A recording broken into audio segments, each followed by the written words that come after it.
ইরানের সাথে 5 মাসে গড়ানো যুদ্ধে যুক্তরাষ্ট্রের ভূমিকায় সমর্থন কমেছে মার্কিন নাগরিকদের। প্রতি 3 জনের মধ্যে মাত্র একজন আমেরিকান ইরান যুদ্ধকে সমর্থন দিয়েছেন। বার্তা সংস্থা রয়টার্স ও গবেষণা সংস্থা ইপসোসের নতুন জরিপে উঠে এসেছে এমন তথ্য।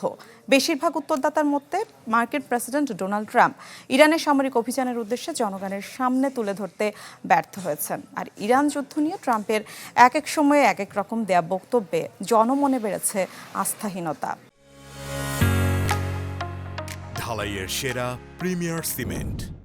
চলতি সপ্তাহে শুক্র থেকে রোববার পর্যন্ত চালানো জরিপে অংশ নেয়া ৬৯% মার্কিন নাগরিক মনে করেন ইরানে মার্কিন সামরিক উপস্থিতির উদ্দেশ্য জনগণকে পরিষ্কারভাবে ব্যাখ্যা করতে পারেনি ট্রাম্প প্রশাসন। গেল ২৮ ফেব্রুয়ারি ইরানে যুক্তরাষ্ট্র ইসরায়েলের যৌথ হামলা শুরুর পর থেকেই এ যুদ্ধের পক্ষে সমর্থন ৪০%-এর নিচে রয়েছে।